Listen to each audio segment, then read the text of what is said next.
Thank you, everybody, for joining. I think we've sorted out a couple of the little glitches, so we're ready to start.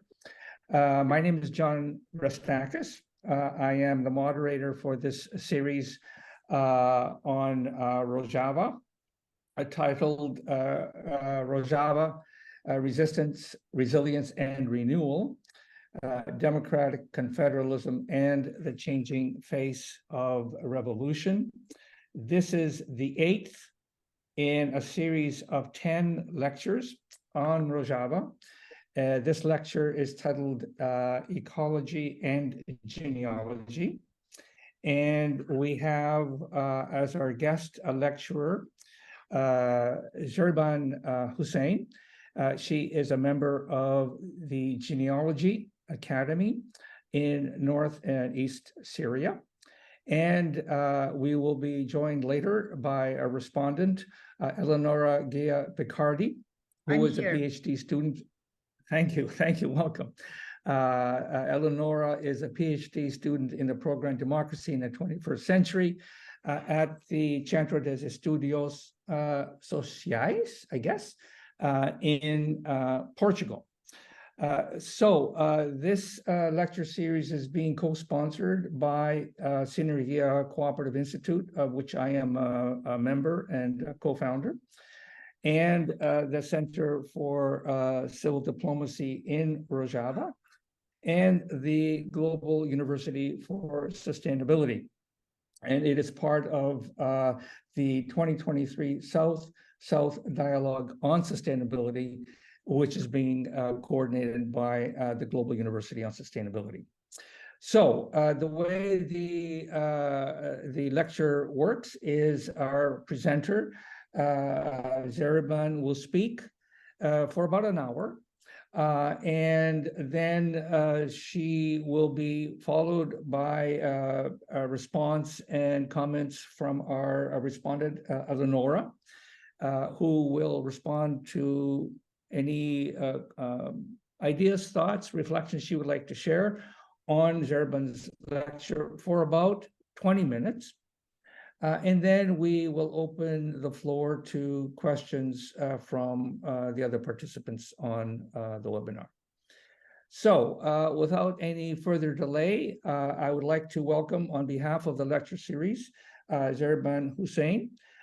So Zehriban, please take the mic and share us your thoughts when you're ready. And we're very interested in your comments and in the ideas you'll be presenting us. Thank you for joining us.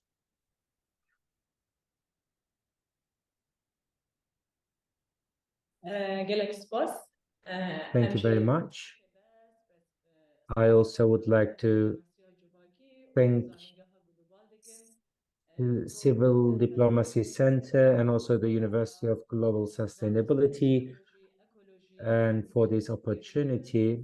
And we will talk about ecology and genealogy today. And these two topics are very thorough discussions, and we will talk about why these two parts of the science they exist, what they focus on, and these two science can be at the service of the society, because we know that the positivist sciences mostly rather than serving to the society, they make the society serve them. But there will be only an hour is given to me, but I don't think I will be able to cover every detail about these topics, but I will try my best. I have a slide. It is about the Jineology Academy. We will watch this or see the slide, and accordingly maybe we can also discuss afterwards about these topics. This is the logo of the Jineology.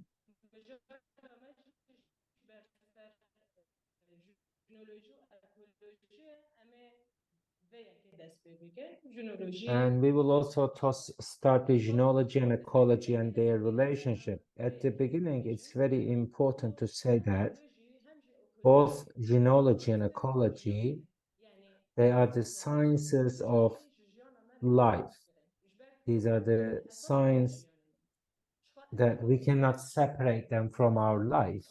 It's very much in the life.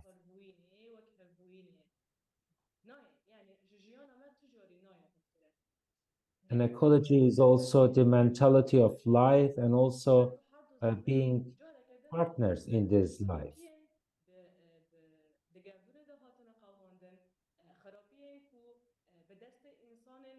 And these common sides of genealogy and ecology are many things. They have very much many things in common because both of them, they really want to find solutions against all the destruction that took place in our world. They want to find solutions and also rebuild them.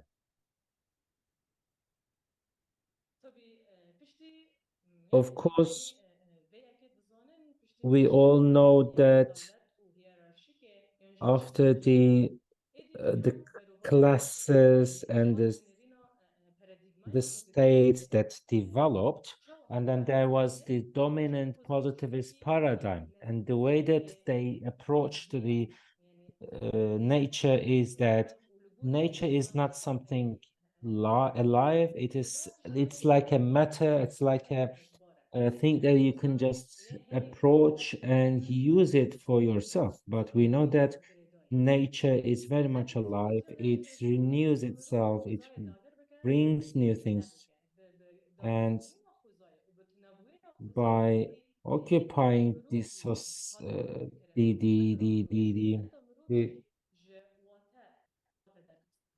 the nature, it's been distracted by the hands of the people, and then eventually with this mentality even the human beings are being occupied, and against it, of course, the nature has a reflex. Today we see that the now global warming and melting snow and then the rays of the waters, sea of waters. These are all the response, all the reflection of the society against the human intervention in the nature. With this, it's now as a reflex of self-defense.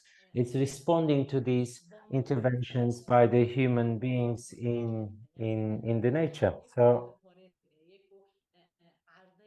and the humans, we destroyed the ozone, we destroyed all the natural balances in the world, and the industry by the use of plastic and also fossil-based.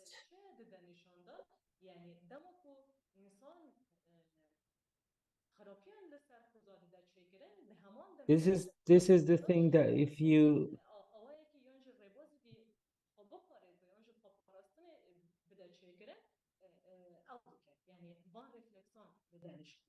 these are all the results of the um, destruction that you took place against the nature by the use of excessive fuel-based fuel and also using plastic, and everything is destroying the nature. This is all done in the name of the industry and industrialism, and the nature is now reacting against us and it has to protect itself. Therefore, it's very important to talk about the ecology. And when we talk about the genealogy, we also need to define genealogy, what it serves, and also we have to find a connection between geology and ecology and the genealogy. We will also focus about how we approach these two different sciences. Genealogy is the knowledge, is the science of woman and life. It's also knowledge and science of coexistence and a free coexistence. And it was written for the first time in 2008 in the Öcalan's book called Sociology of Freedom.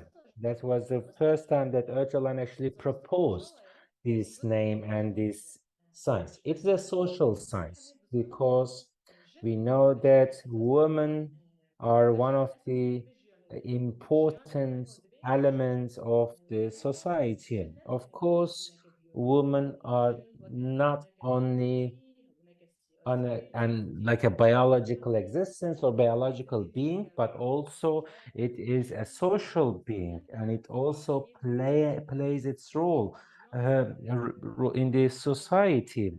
And women are the ones actually who bring life to this world, and therefore it is it's a science that's focusing or interpreting the life, the understanding, the mentality of women, and it has to be in a correct way. By understanding and interpreting the woman and the life, we can have a better life. We can also control our lives. In Kurdish language, jin is the word for woman, and logi is also the Greek suffix for the science. Why we brought these two words, jin, woman, and logi? In many, like many other languages, or especially in the antique languages, we see that the word woman and life, they derive from the same root. As in Kurdish, it's the jin and jian. These are the words for woman and life.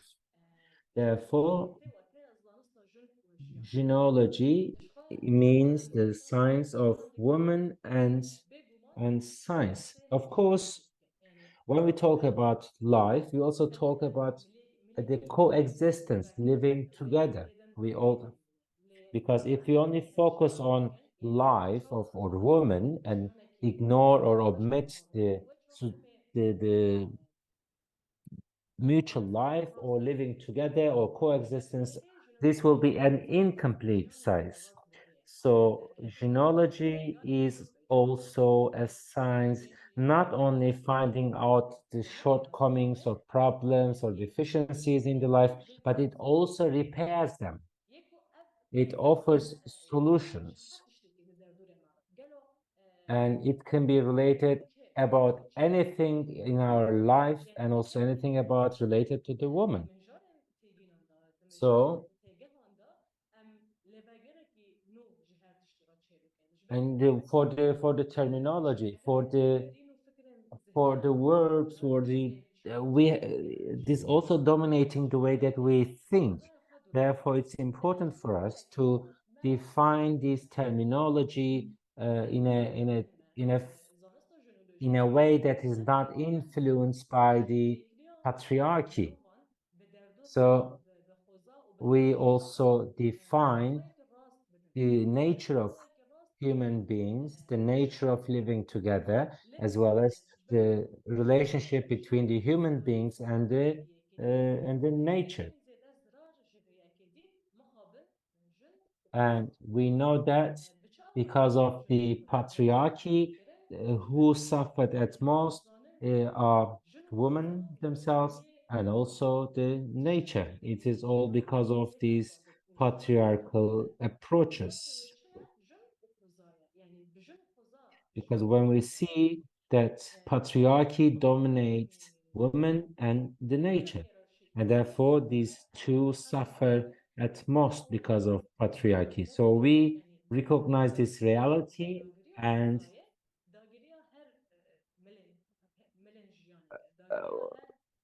try to find a solution for this, because patriarchy is not only occupying nature but also occupying women, and through that it also affects and brings the entire society under control.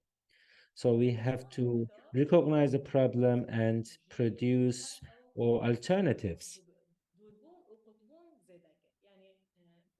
According to positivist paradigm, it brought the fraction between human beings and the nature.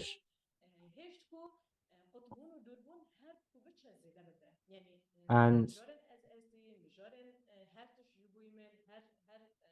because there is a very centralistic or a very person-centric approach, an individual approach in the positivism is very obvious. So whenever or whatever they do, it's always for me and then not for the others, always bringing yourself in the center.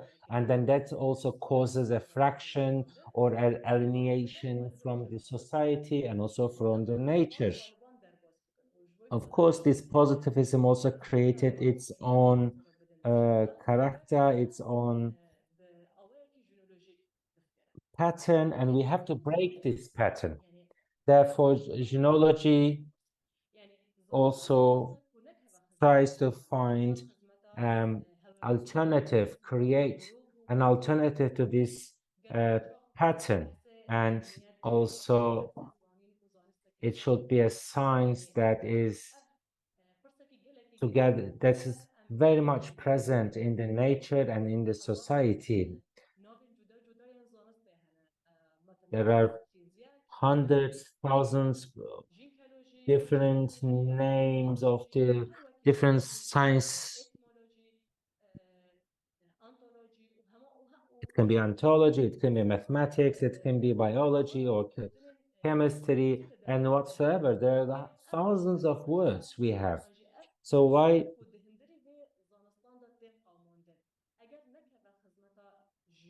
all these sciences that we are talking about,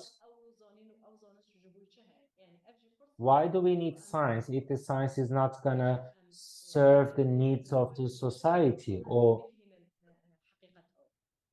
that should be the purpose of the science?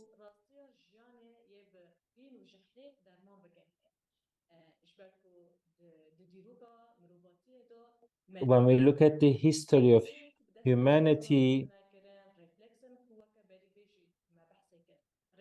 the destruction of nature by the hands of human beings and the reaction of the society against these intervention and destruction. We have so many different examples in the history.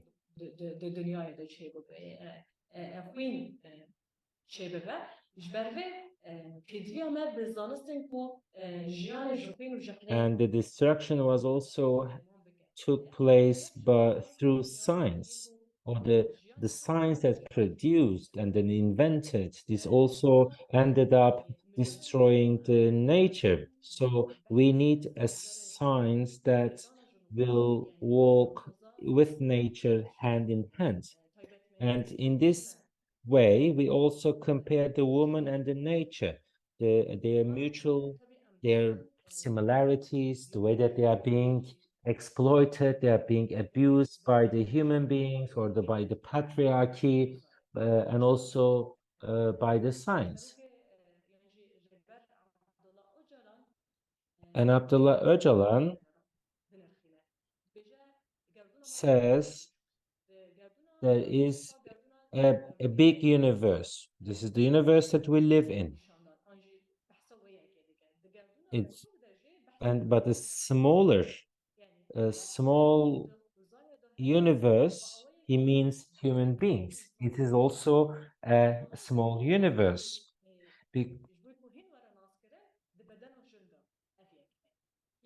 And we can understand this small universe actually in the body of the woman. They are so similar with nature, and then and female body, we can see this production. For example, every month the women have their periods, and then and the way that we know that the way that the it is the same thing that we can see there. What every month that the woman body renews itself and there has its period, the same thing happens to the to the moon. Every 14 days, the moon renews itself. These are the similarities. Or when we look at the nature, the I don't know how many percent of the nature is composed of water, same as the body of the human beings is also contains so much water. And there are so many similarities. However, unfortunately, the dominant mentality, they just ignore this fact that we are so similar. And they also ignored it when we look at the education in the school, at the universities, they taught us something else. They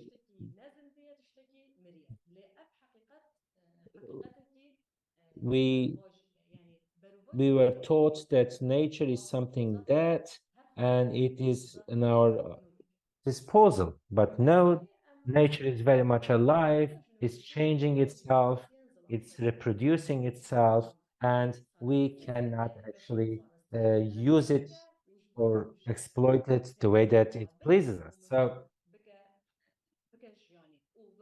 and this fact is being ignored in the education and people are alienated. So we have to discuss and then see the nature and the similarities between human beings and between women and also nature. So these are important to see and realize so that it will make it possible to save the nature. The when also people realize the similarities between female body and also the nature, it will also raise awareness. And by saving women, by liberating women, we can also liberate the nature.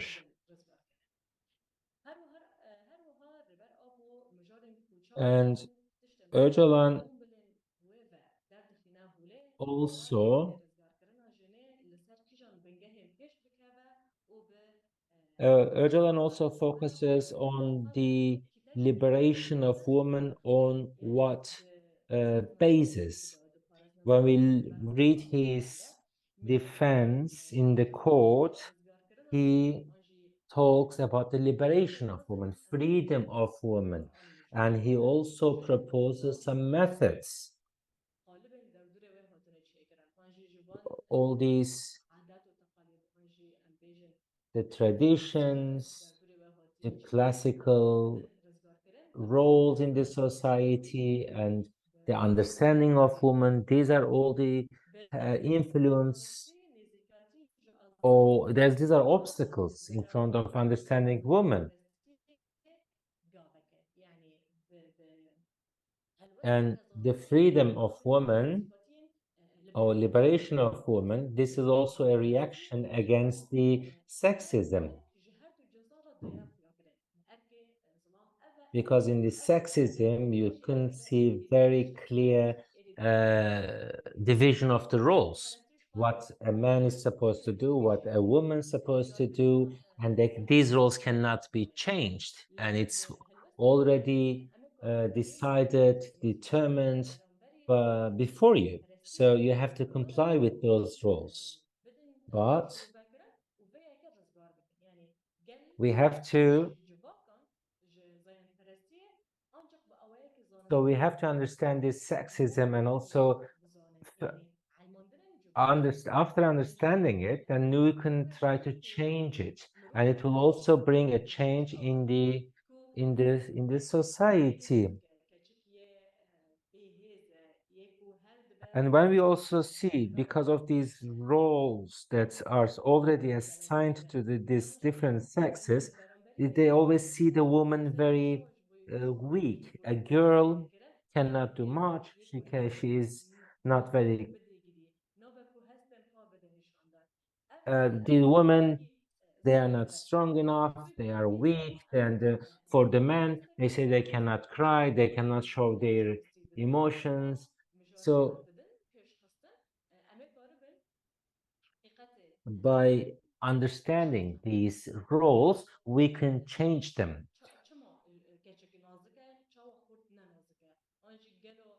Or just to understand why the women are or the girls are very fragile and the men are not. Is there any scientific basis for it? No. Are there any researches about it, or is it just the society that teaches you these things?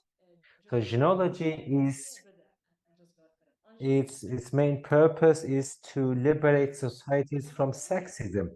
At the same time, we also said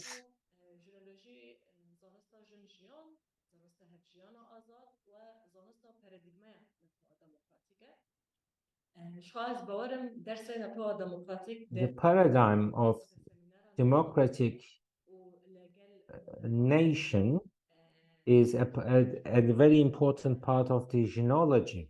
It bases itself on a democratic society, an ecologist society, and a free life. It is based on also freedom of women. So a democratic society, an ecologist society, and also freedom of women. These are the three pillars on which democratic nation develops itself.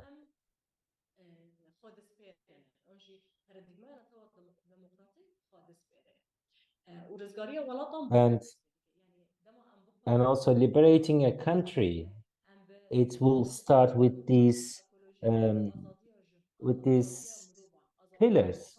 If you want to liberate a country, then you have to create a democratic society that respects to nature, and it's also bases itself on the freedom of women. And how you can do that? It can do, and according to the sociology of the region where we live, genealogy is now according to the sociology, the structure, social structures that we have, we try to develop some methods.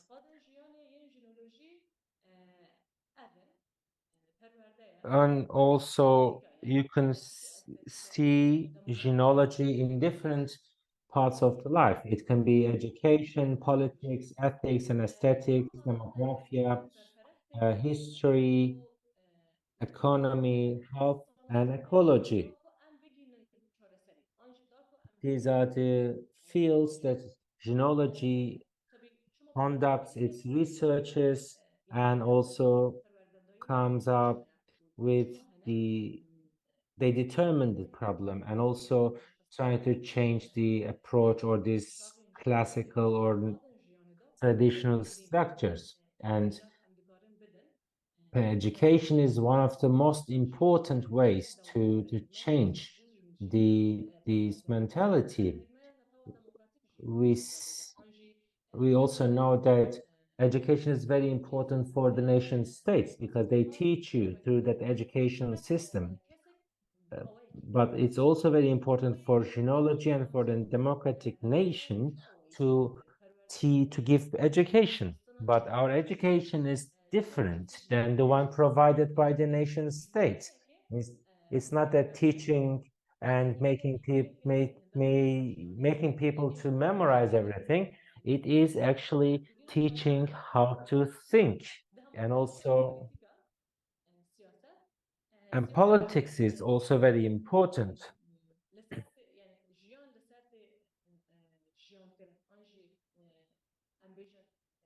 Politics means organizing the life.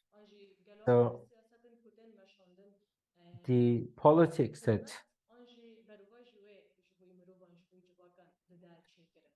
politics should organize the life in favor of the human beings and with ethics, but what kind of politics do we want? A politics that serves for the rich or not prioritizing, give priority to the societies, or we want a politics that is uh, moral and also serving the needs of the society.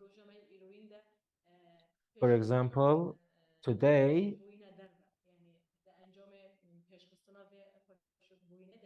ethics is also, moral values are also very important. We see today the aesthetic operations, the surgery for their physical appearance. People are being are trying to change their appearances, their nose, their cheeks, just to get that symbol of beauty that proposed by capitalism. So this is also against the nature. For just giving examples,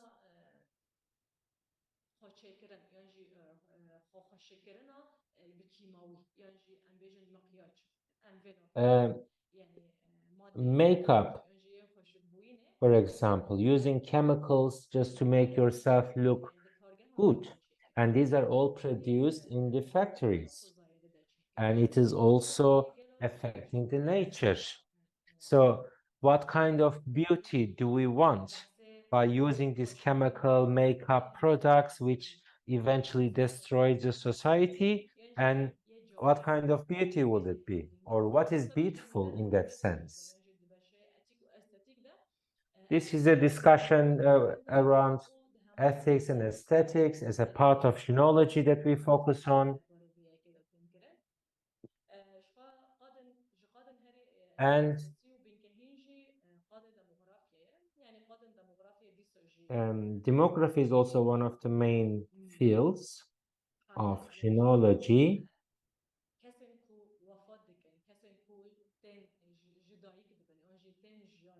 When we look at the society, when someone gives birth, when someone dies, when people get married, when they get divorced, when the people are being displaced, all these matters, all these subjects are research within the scope of demography. These are, it is this, it is not only about population, but it's also the way that people live. So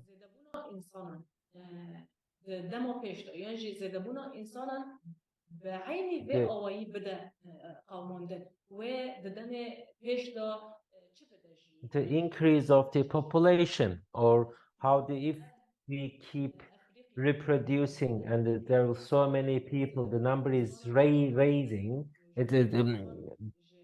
the number is increasing, and then if it continues like this, what will happen in 10 years or 20 years? Or the way that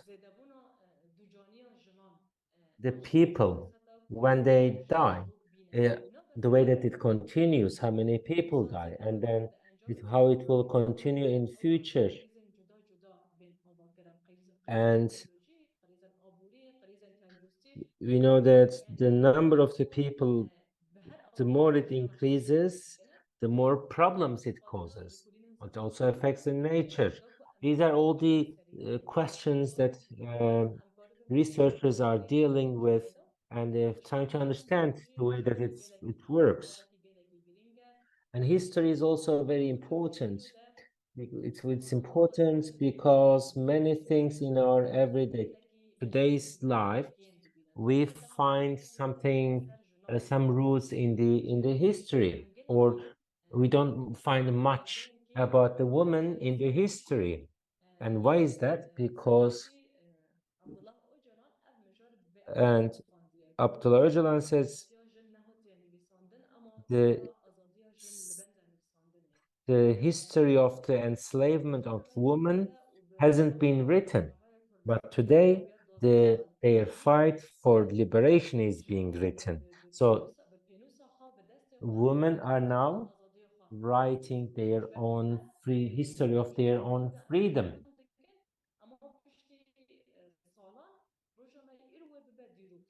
Although we are living in the present, in future, our present will be history. So it's very important for us to write our own history and our own history, but also our struggle for freedom.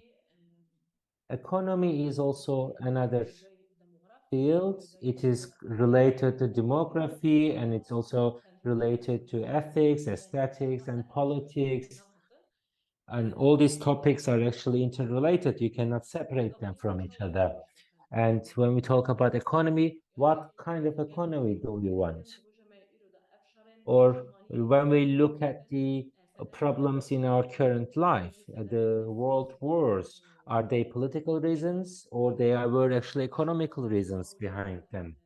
And instead of an individual economy, we want a social economy. So when we have a social economy, will it be a solution for all the problems that we are facing today or not?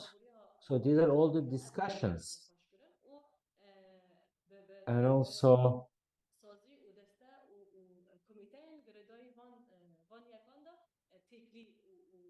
and Jineology, when conducting these discussions, they also get in touch with the relevant organizations, concerned organizations, the people working in that field, and very interactively, they have discussions, have very lively discussions.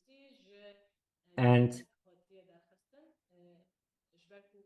the topic of health, it is also is and it's also that the people are also very alienated from nature. When we have stomachache, we go to a doctor, they give us a pill, and we take the pill, but we just take it as a thing that we can actually just repair, but it's not looking after your body or finding natural solutions. No, your body is also being uh, trying to find solutions for in a hospital.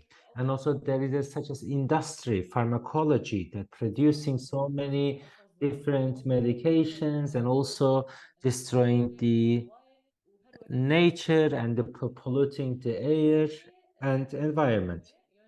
So instead of a capitalist health, we are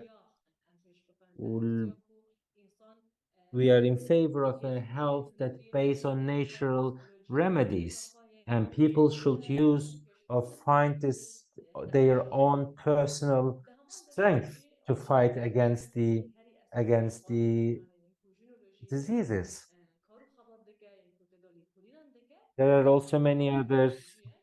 Another topic that Jineology is also focusing is the ecology.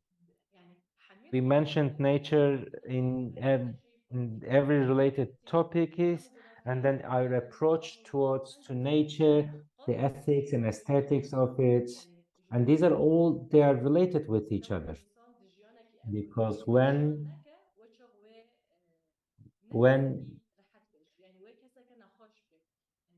if a person, for example, if they don't have an ecological life, if they don't they live distant from nature, they will not have a health, they will not have their demography, they will not have the other topics either. So they're all related. All these and all these are also related to ecology, from politics to education, from history to economy. These are all related to nature, and it's also related to ecology.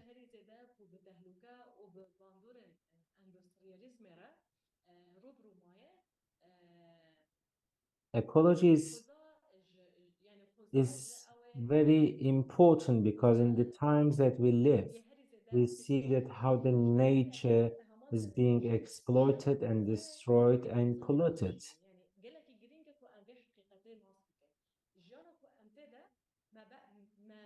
The, our lives,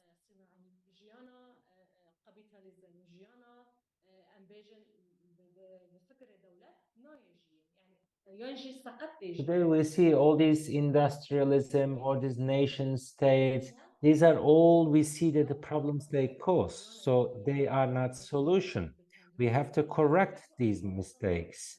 So we have to have a different alternative lives. We have to develop a mentality that respects the nature rather than exploiting and abusing it, because this capitalist economy is bringing so many problems, including environmental problems.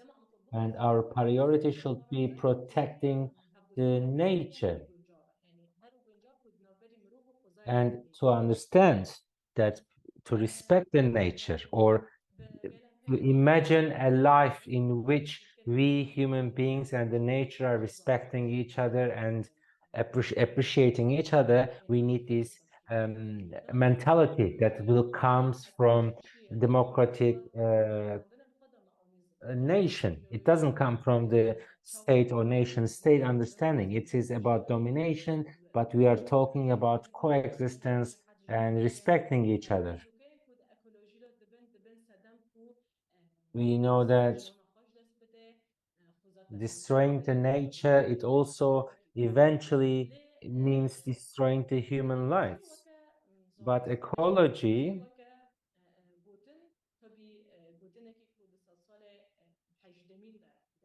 it is a term that emerged in the 18th century. It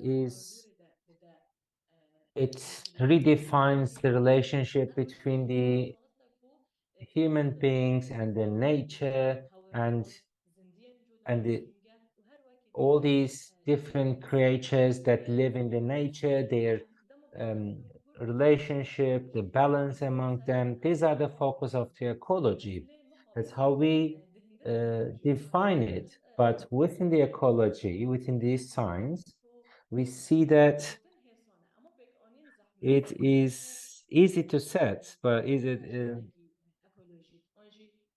it is easy to talk about this, but finding solutions are not very effective. Of course, ecology is talking about this, but in the practice, we see that in this capitalist system, to implementing those things are very, very important, because it requires the development of the society and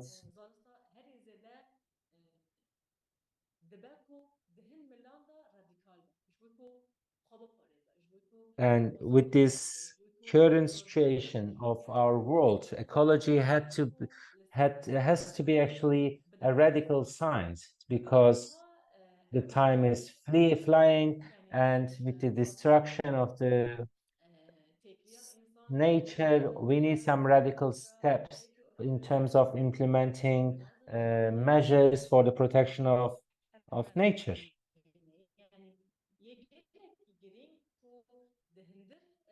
It is important that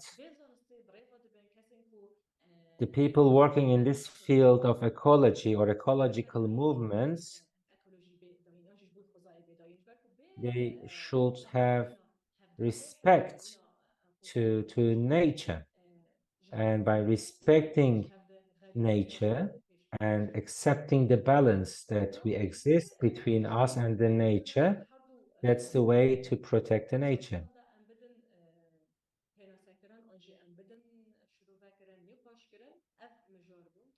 These are the topics that we talk about, defining and interpreting within the scope of Jineology and ecology. The next topic we focus on this: how and why the nature was destroyed. It goes back to the beginning of the civilization, when the hierarchy also emerges, when the states they emerge, and the societies become, or when the individualism improves. These are all the factors that destroyed or opened the path for the destruction of nature. And as we said earlier, Zehriban, I'm just letting you know there are 10 minutes left for your lecture. So just a 10-minute warning. Okay. Yeah. Okay. يعني یه هەرێکی گرنگ ئەوەکو ئەم The most important thing is we have to understand why and how the nature was disrupted. And once we understand the reasons, then it's easier to find the solution. Because when you ask it, you also find the solution for your next question. Because understanding the reason can be the half of the solution itself. So it's important.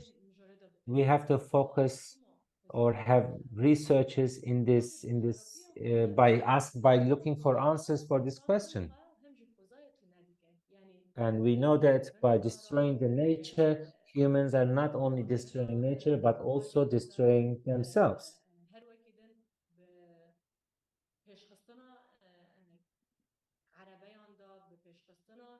In the name of the development, in the name of the improvement, we are destroying the nature. We are producing so much gas and oil and plastics in the factories, and eventually we are also exploiting the nature. And in this circle, we are also destroying or harming ourselves. But we just do not realize it. We need the nature to survive. And once we destroy the nature, there will be nowhere for us to survive. So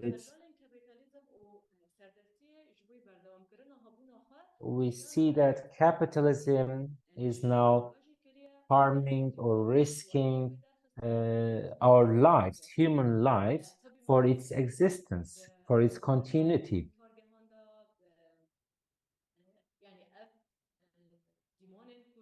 The industry or the gases that they let it in the atmosphere, we are polluting the air, polluting the nature, and also step by step killing ourselves. And as I mentioned earlier, Ocalan, related to ecological topics, he focuses on the freedom of women and coexistence, free coexistence, and democratic nation. And another topic that Ocalan also focuses is the ecology. With the crisis of the society, we see that the crisis in ecology is also deepens itself. The question of ecology starts with the beginning of the civilization. So when we want to find a solution, we have to go back to the beginning where we lost it. So that's how we can actually find solutions, how it started, how we started exploiting and destroying the nature, and how we can stop it.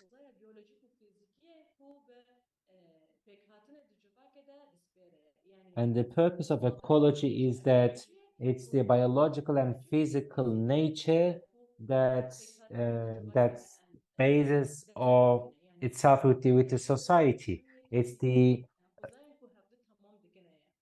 coexistence of respectful society towards nature, and all the ecological activities should aim at this, having respect between the society, human beings, and the nature. So when we want to survive, we have to respect nature.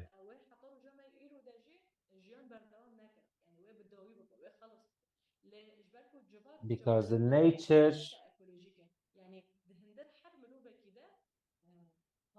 and we also believe that after the industrialism and capitalist economy, we started destroying the nature. However, Before that, human beings existed for such a long time, and they lived in peace with nature.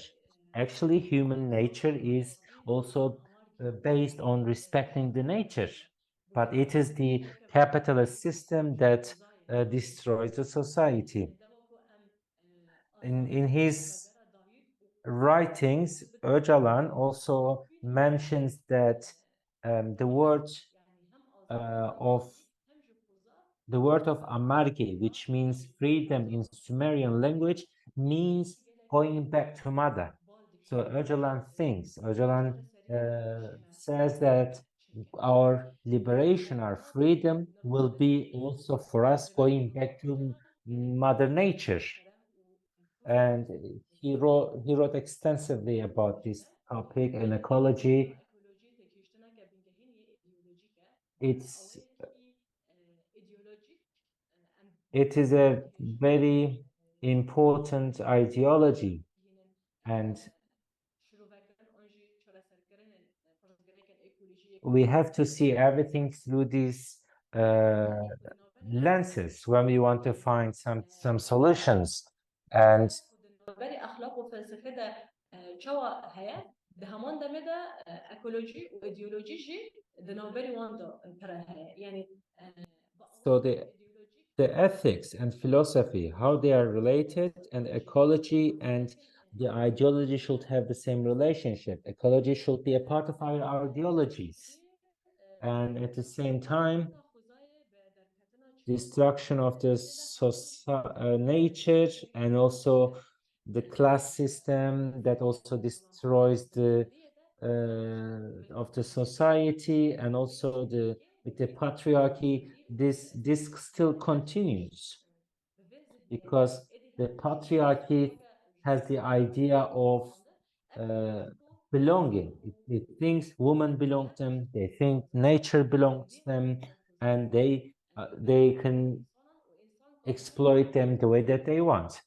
And it still goes on with this understanding.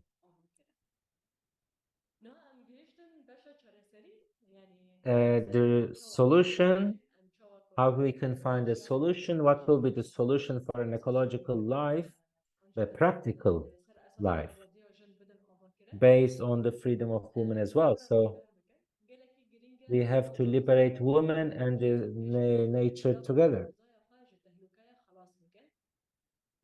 We have to develop this understanding in order to save our life, our nature, and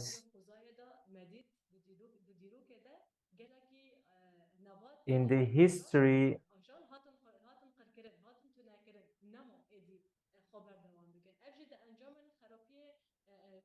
throughout the history, we see the outcomes of these interventions and exploitation of the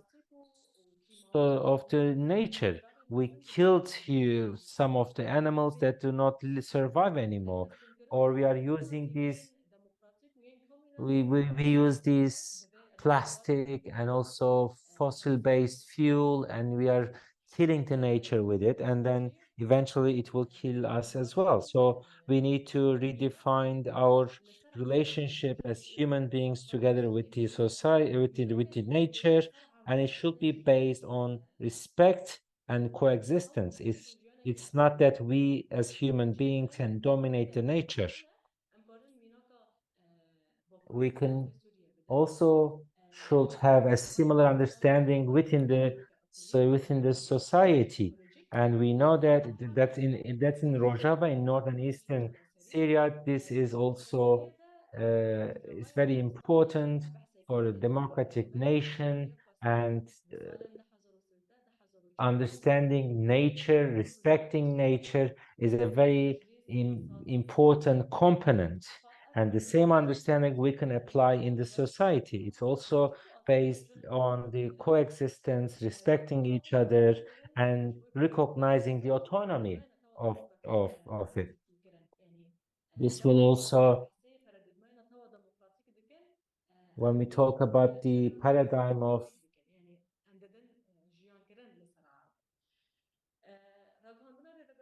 it will be a practical implementation of the democratic nation. In 2013 and 2014, we had several communes that established in throughout the region, and it was also about Jineology, about the freedom of women, but also about about ecology and the nature. Congress Star was one of them.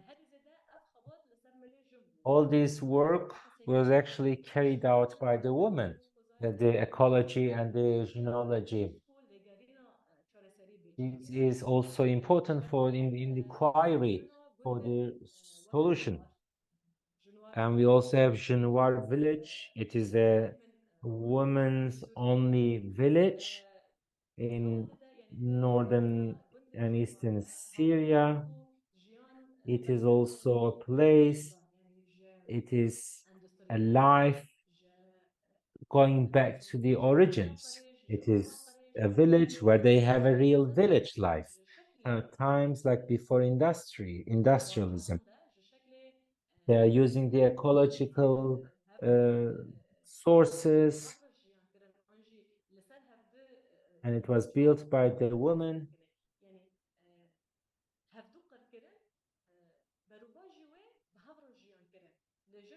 So instead of massacring each other, our banner is living together. So Renewal is also a very important example of it, that women are living there and they have built their houses, not using anything industrial, and now they are collecting or in their gardens the herbs, and they're trying to cure some of the diseases or illnesses through these natural remedies.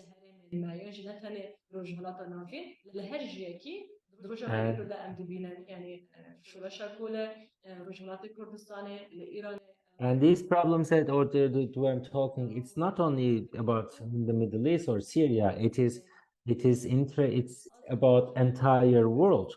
Freedom of women is a problem everywhere, and respecting nature should be at the agenda of everyone in the world. So in Rojava, we have the opportunity to implement this ideology. And Renewal is also the concrete example of it.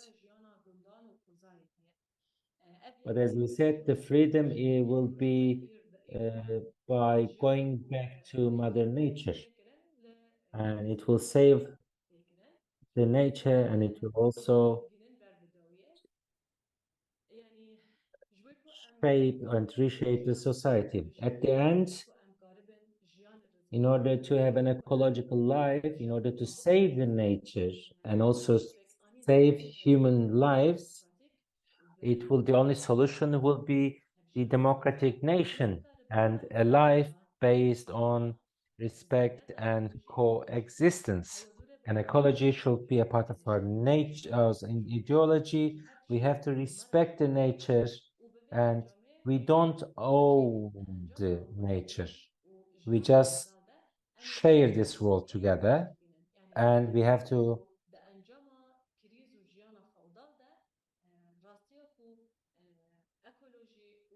in the face of all the crises that we see today, the crisis of the society, the crisis of the capitalism and patriarchy, with our alternative is coexistence and ecology. I think I'm out of time now, but thank you very much for listening to me.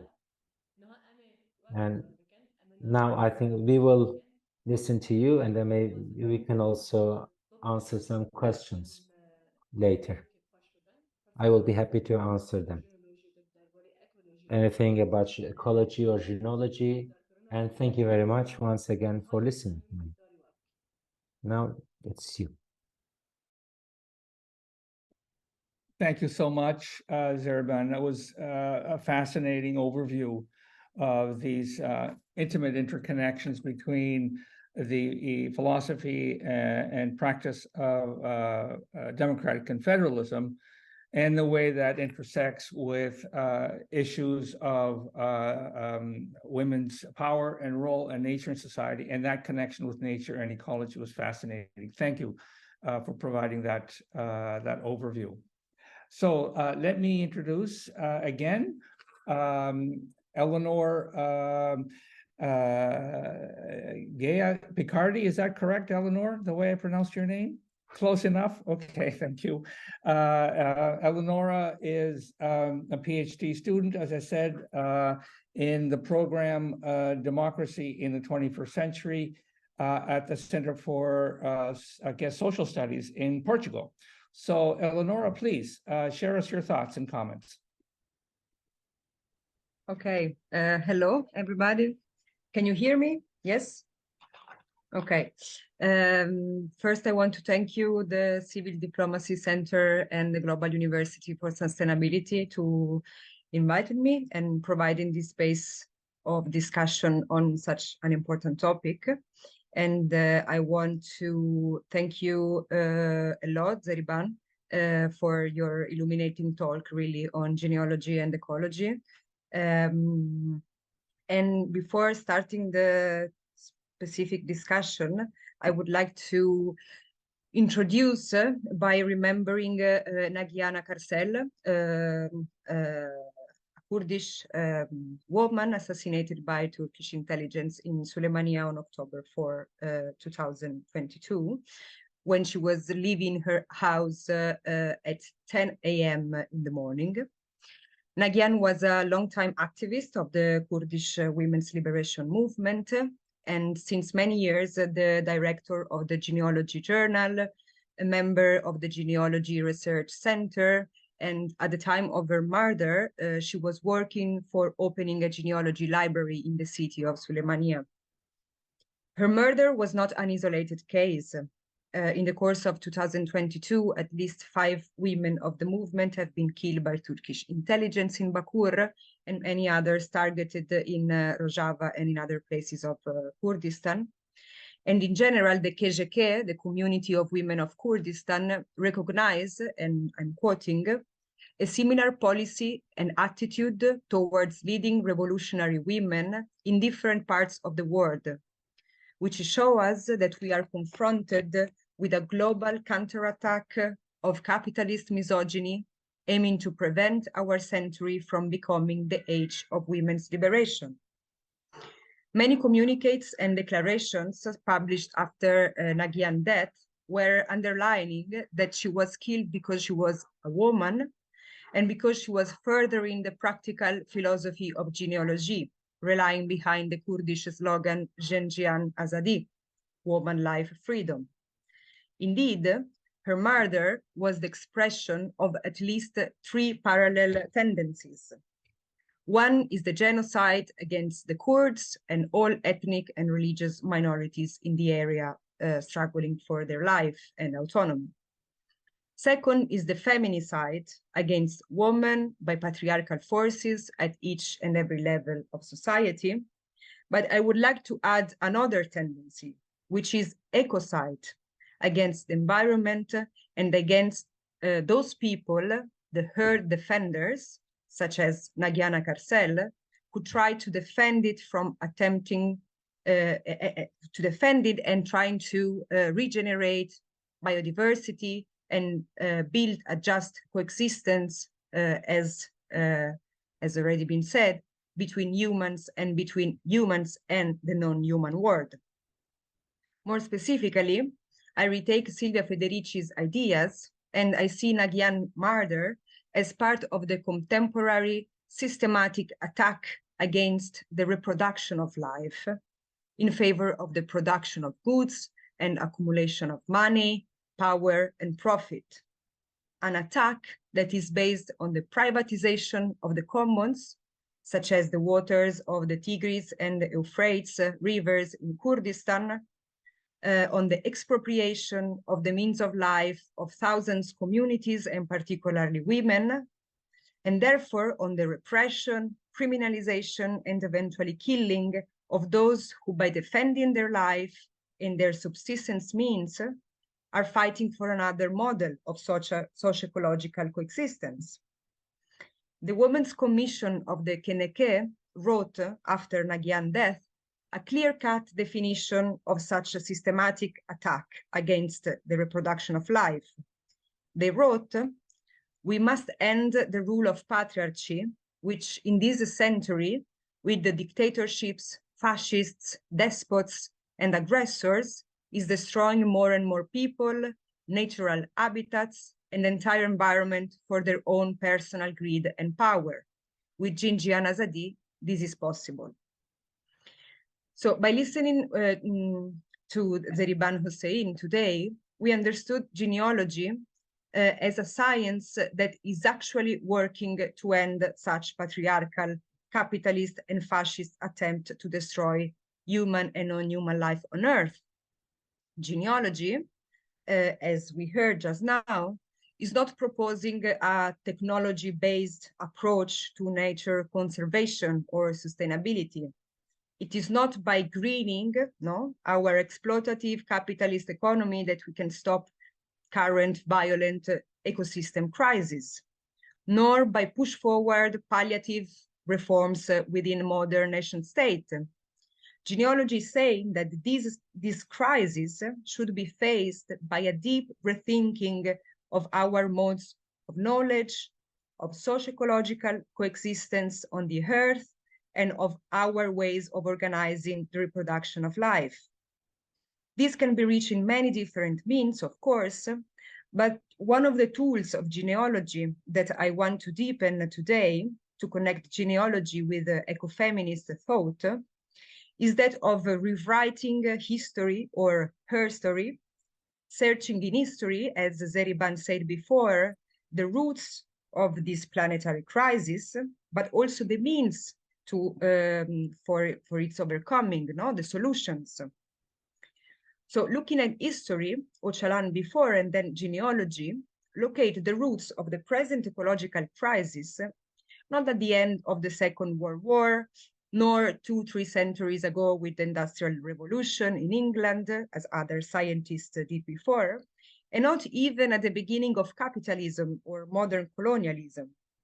Genealogy is creating another historical narrative that is grounded in Mesopotamia and in the Fertile Crescent, and that started with the first appraisal of the civilization, as Zehriban explained to us before.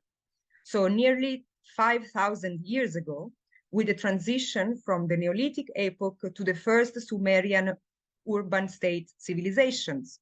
It is here, genealogy says, that we have to locate the kind of power system that laid the ground for all the others in human history, including that of human over the natural worlds, patriarchy.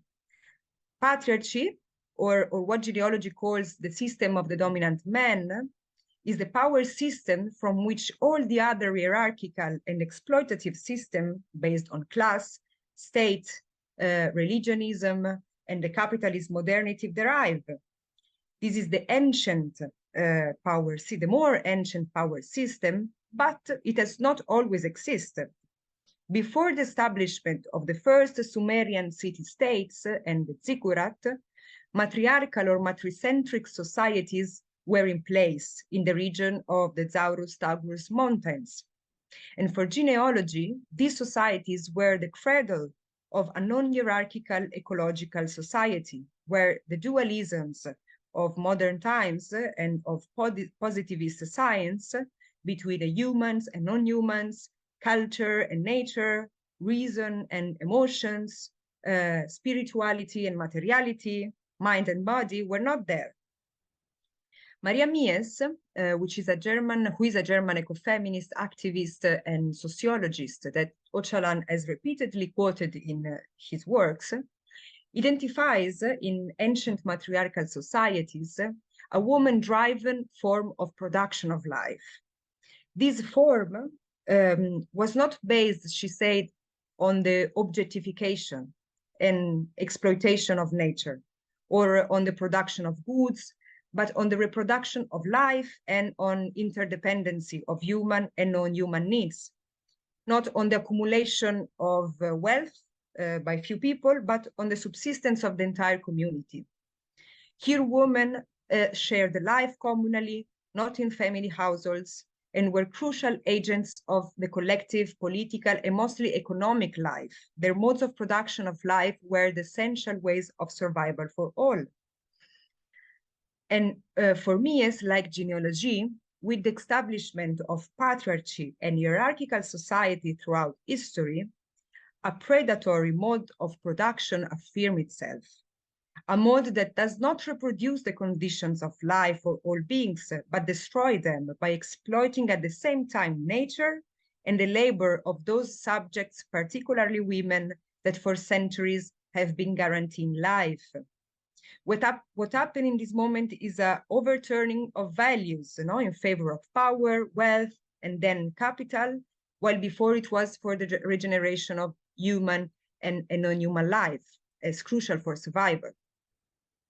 And here it comes a concept that for me is crucial for, has been crucial for me to understand genealogy and democratic confederalism and to create their connection with ecofeminism, which is the concept that has been coined by Maria Mies and retaken by Ocalan of housewifeization, which is quite difficult to say, but it's quite interesting to understand.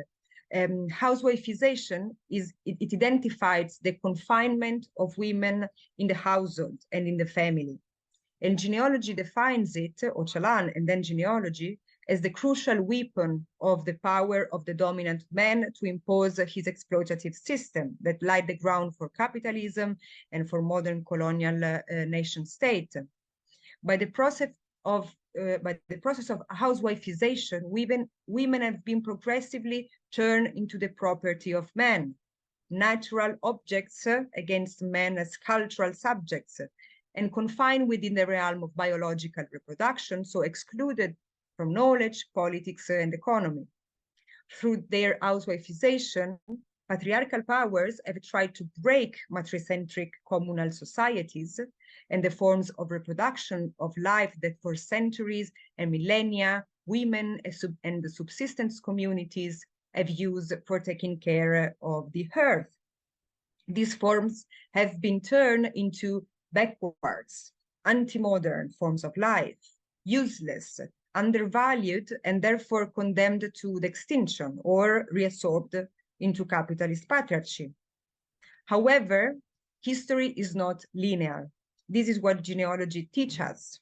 History is not a progression of evolving stages. It is a spiral. And all the epochs in history are still present today. This means that in a way, we are still living in the Neolithic. We just need to see this truth and making of it a source of revolutionary change. And genealogy is doing it. It argues that in today Kurdistan, as well as everywhere in the world, there are still living traces of the matricentric society of the Neolithic time. They have survived in the knowledge, labor, memories, traditions, and life experience of many women and peasants communities that are keep resisting against colonial, capitalist, and patriarchal domination, and that are keep working for defending human life as well as natural resources such as river, seas, forest, and animals. The task of genealogy, is what I understood throughout my study, is therefore to collect, and revalue and interlink such traces, of the Neolithic time, of the matricentric society, the traces of what they call the democratic civilization against the state civilization. And when I went to Rojava, I could visit some genealogy centers, and its members told me that they are indeed engaged in historical, anthropological, and archaeological researches, but also in sociological, empirical one. through questionnaires and educations with women of different ethnic and religious communities. Jineology's members told me that they are inviting women to share their knowledge related both to their resistance to oppression, exploitation, and war, but also to, as Zehriban said, natural medicine, agriculture, herbs, healing practices, environment conservation, self-defense. So knowledge that have been historically silenced and that now can become the source of collective resistance and for an alternative system, no? So by doing so, genealogy work in Rojava becomes a crucial tool to progressively break women's housewifeization, putting the basis for their liberation, but also for ecological revolution, the two main pillars of democratic confederalism. The latter, indeed, has to be intended for me as a radical alternative to the civilization of the dominant man and of its system of housewifeization. It is not by chance that genealogy is considered the science at the basis of this paradigm. Through its work, both in Kurdistan, in the Middle East, and also in Europe. Me, for example, I'm working collectively with the Jineology Committee in Italy, in other parts of Europe, and with the Jineology Committee in Europe.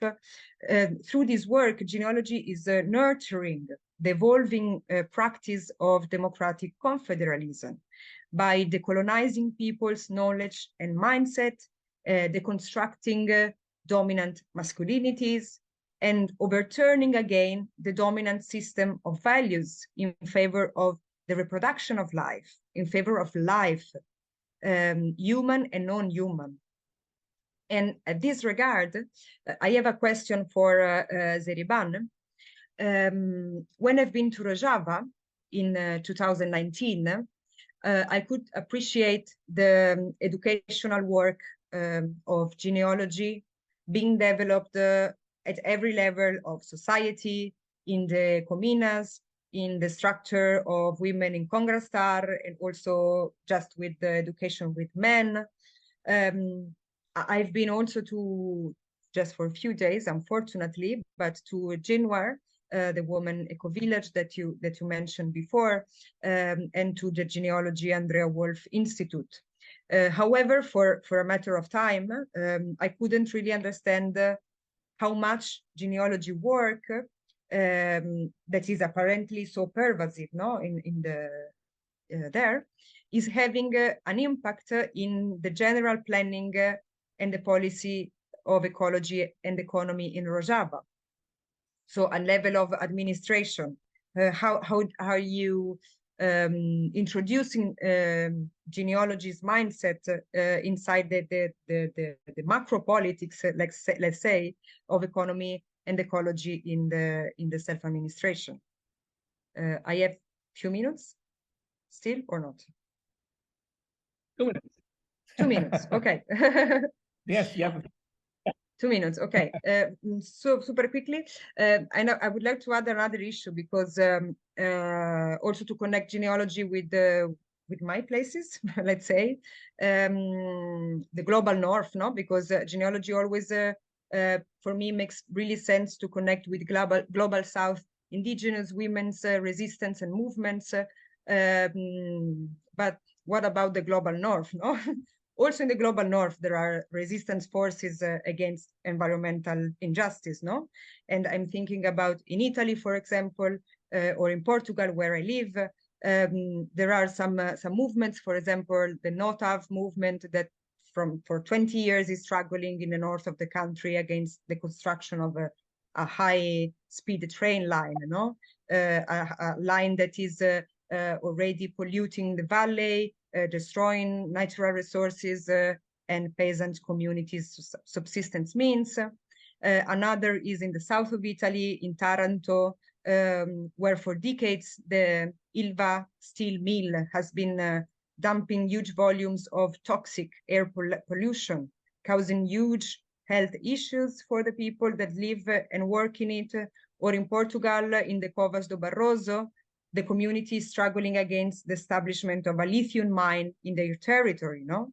Denouncing this new green frontier that is the lithium today. And all these movements have been crucial, and they are also reflecting about alternative, no, not just reacting. However, despite women are in the front of these movements all the time, the anti-patriarchal issue has never become so crucial for them as it is for Jineology or for the Kurdish women movement. No, the issue of sexism, the struggle against sexism, and the link between women and ecology. There is, of course, in the discourses, but not so central in their practices. No, the struggle against patriarchy is like a woman issue still. But it is also true for the ecological issue. Many times in the common sense, ecology is always on the not in the top of the list of social and political urgency for movements today.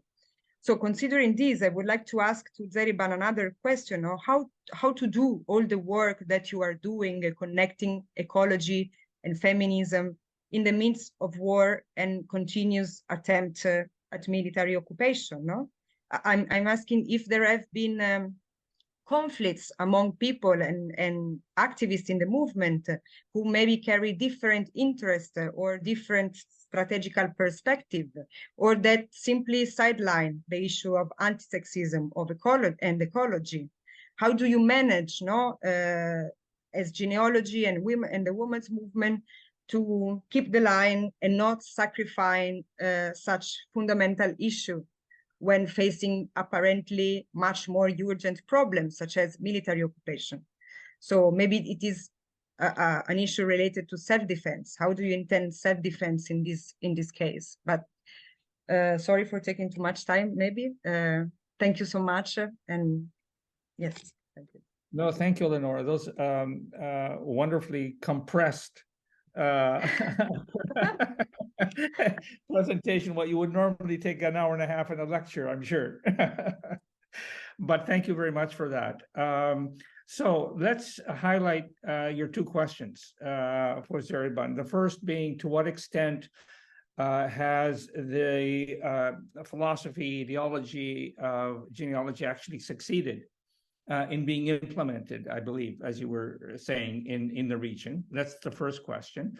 And the second question is, given all of these very urgent security concerns and defense concerns and life and death matters on a day-to-day basis, to what extent have the principles and the vision of Jineology actually been able to remain front and center and focused in the project in Rojava? So, Zehriban, it's your turn.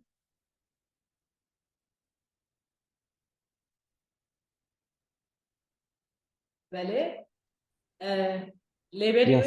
از دخوازم سپاسیا First, I would like to thank Eleonora for her very meaningful presentation. I'm very happy to see you here. Before I answer the questions, are there more questions? Shall we collect the questions first, or it will be like these two, or some? How shall we do that? I think, Zehriban, let's answer these two first, and meanwhile, people can pose their questions in the chat box, and when they come in, I will field them when they appear after you respond to Eleanor's questions. Okay? يعني نهاش شوا دهندري شورش يعني شورش هيا How is there is a revolution, sure, and then Jineology, we want to implement it, and then you said that we can watch on TV every day we are being attacked by Turkey or by the different groups, but yet our revolution is still going on. We are not suspending the revolution, and Jineology is a part of this revolution. Jineology is not something out of our lives. It's not disconnected from our lives. No, it is actually a part of our lives. And It is not something that we are trying to bring from outside into our lives. It is something that exists in our lives. So it is a part of our life, and it is also like reinterpreting the life and through a different lens. So we also consider we deal with every different ideas or the every different incidents and taking place in the life, we can understand through these lens. So as I said, it is not something new that we want to invent and bring into society. No, it is something that already exists, but what we do or what we are trying to do is and evaluate everything through the genealogical lens and find different solutions. And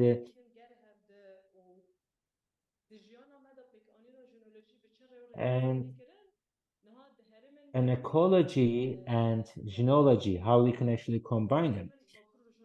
In the northern eastern Syria, in Rojava, Kurdistan, we have genealogy academies, genealogy centers, and genealogy is also as a department taught at the universities, at the faculties, and in the councils and the communes and the cooperatives, they have their own committee of education, and the genealogy is a part of their curriculum.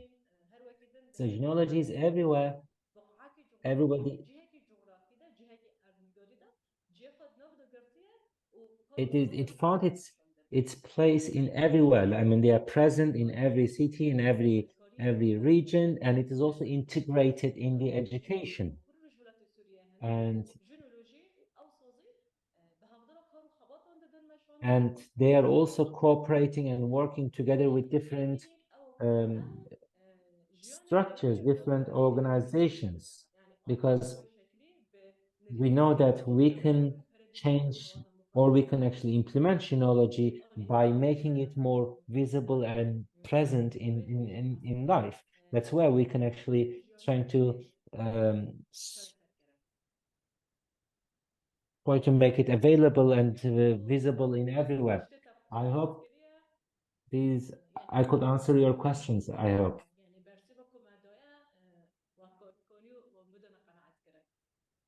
And I hope that I could convince you with my answers. Okay, thank you so much, Zehriban. The floor is open for others who wish to pose some questions or comments. If you have a question you would like to ask, please insert it in the chat box at the bottom of your screen or raise your hand and I will recognize you.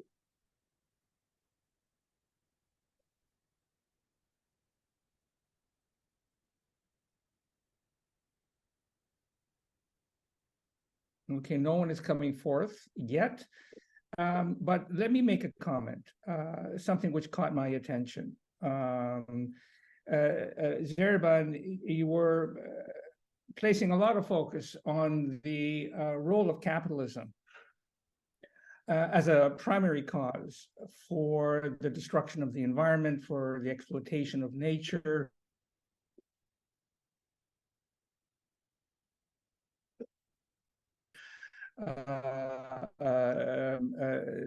so on, and instrumentalization of nature has a much longer history.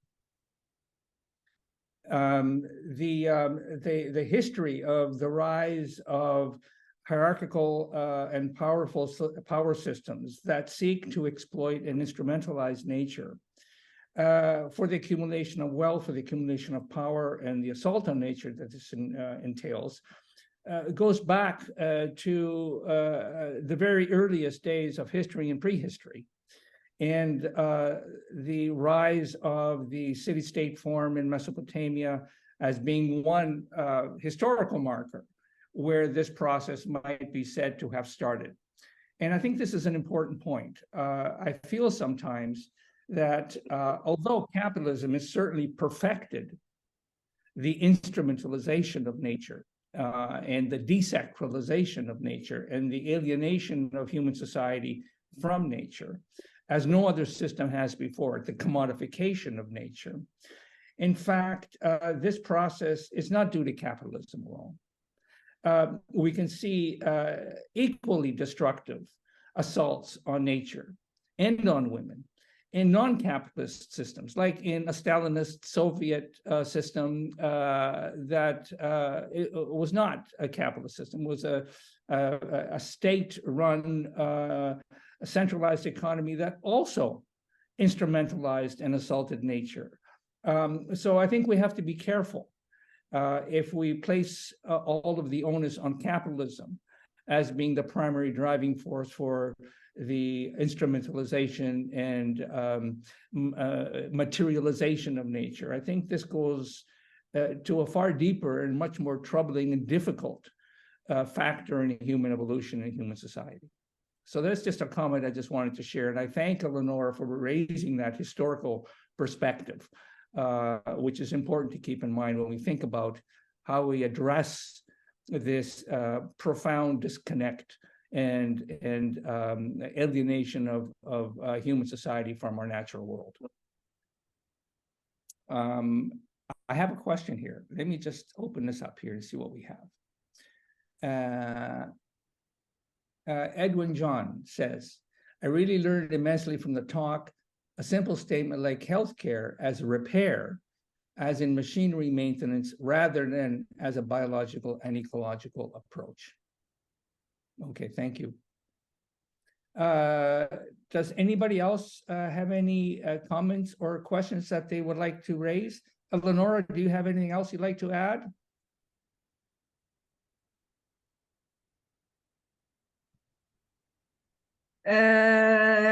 Not really. I would prefer to hear from other people here and from Zehriban, honestly. Yes, I think that I've already took too much time talking. Okay, fair enough. Fair enough.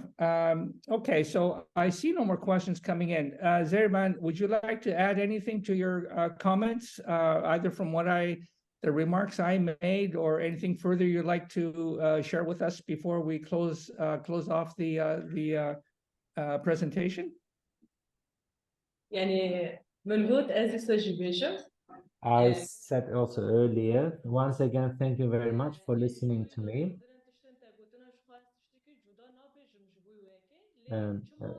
I understand your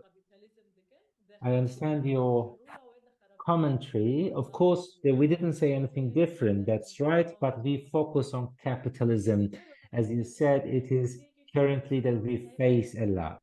And why we are talking about capitalism? Because it's very much present in our life.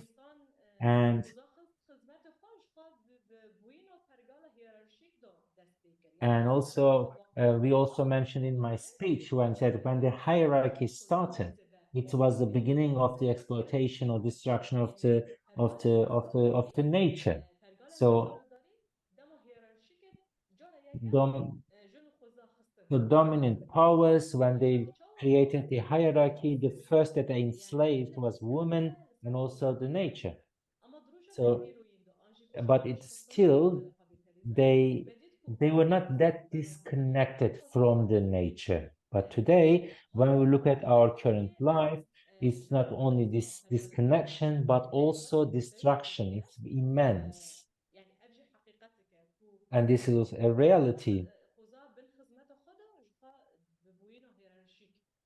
And so this is, it also developed with the idea of the state, and the state also used the natures, and step by step it became immense and it improved. But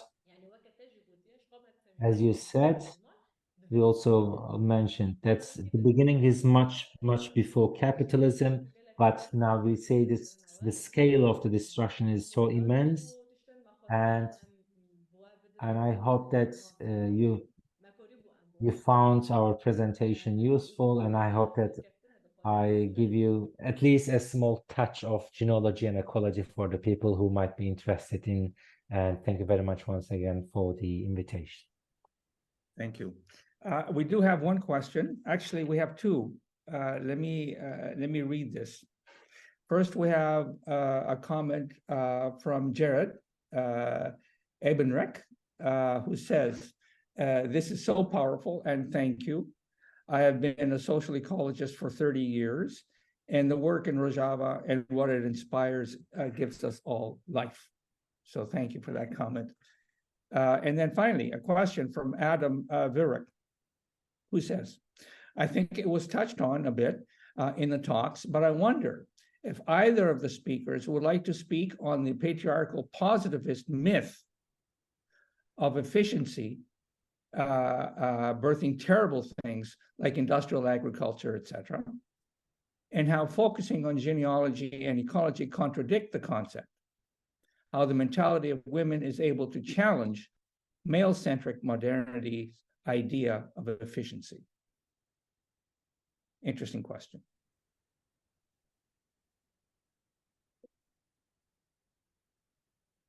Got it? So that goes out to both of you.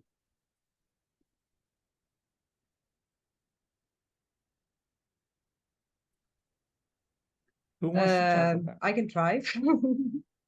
Go for it. I can try to answer. Yes, I don't know if my answer will be a definitive answer, but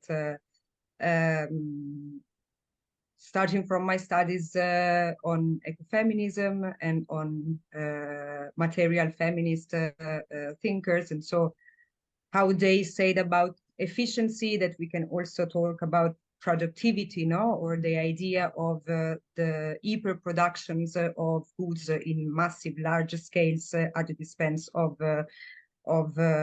environment, but also on humans' labor, no, and about this topic, and I think it's quite connected to what I was saying on housewifeization and on the reproduction of life.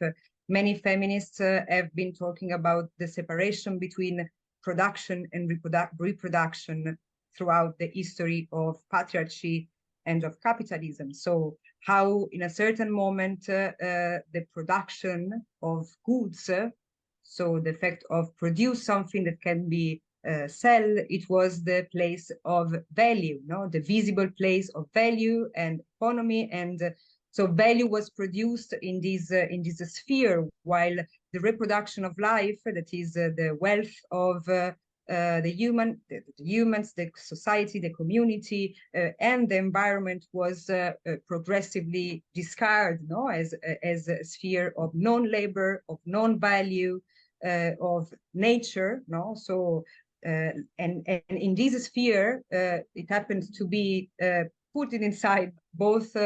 I mean, non-human humans, so those in the colonies, or Black people, or enslaved, or but also women, and also the non-human world, no? So this reproductive sphere that is definitely not based on the hyper-efficiency, because to take care of another human being, of psychological and physical health, or to the health of the planet, or of plants, of animals, you need time, you need another set of labor practices and values, no, and socio-ecological values, also ethic and aesthetic, as Jineology said, no. So having, I mean, rewriting history and also rewriting our values, as Jineology says, from the perspective of the sphere of the production and reproduction of life, from the spheres of women, non-humans, and I mean the enslaved and exploited people, is the perspective through which we can definitely overthrow the efficiency paradigm, no? The paradigm of hyperproduction, of production of goods as the only sphere of wealth and value, no? So and I definitely agree that with Jineology and what John was saying, that to do this we have to really go back in history and not only find the roots of the crisis, but also the roots of the solutions, no? So other ways, other modes of production and reproduction of life that are not based on efficiency. I don't know if I answered the question, but thank you. Oh, thank you for sharing that. Now, Zehriban, do you have some reflections on this?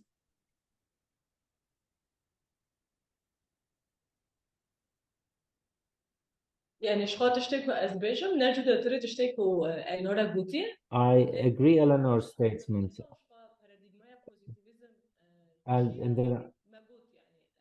And our alternative, it will be, is the democratic nation, and you mentioned what we can do, what we implemented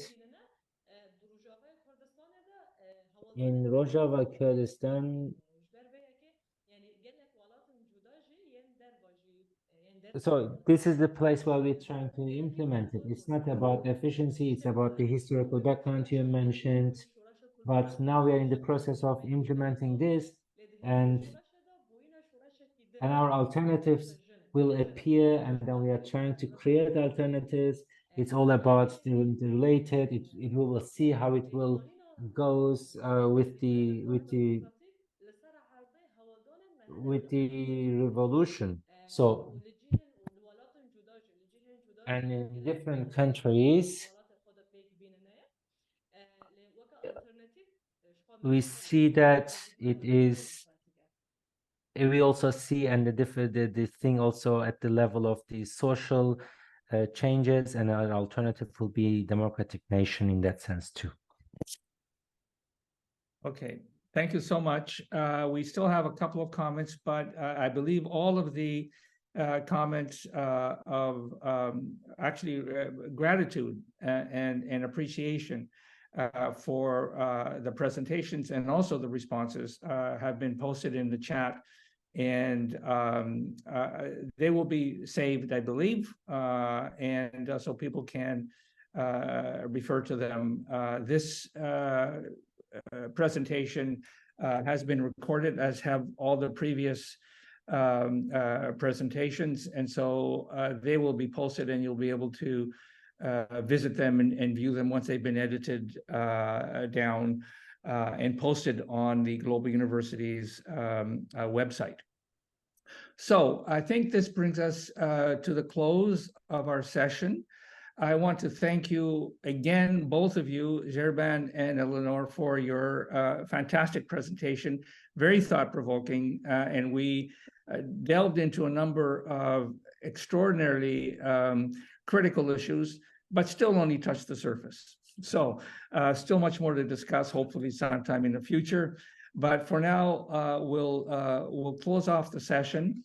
Let me say before we end that the next lecture, which will be lecture number 9, will be on the 14th of September, exactly 2 weeks from now, on a Thursday, same time. And the title of the lecture will be The Social Economy and the Cooperative System in North and East Syria. The lecturer will be Chalang Omar, who is an academic in economy and a consultant in social economy. And the respondent will be me, John Rastakis. And this is a subject that's very close to my heart, and I'm very much looking forward to the lecture in 2 weeks. So thank you all so much for taking part in this extraordinary series of lectures and presenters and respondents. I wish you all a happy remainder of the day or the evening, wherever you are.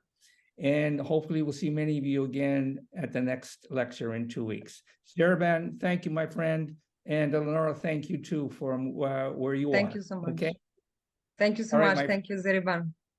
Take care, everybody.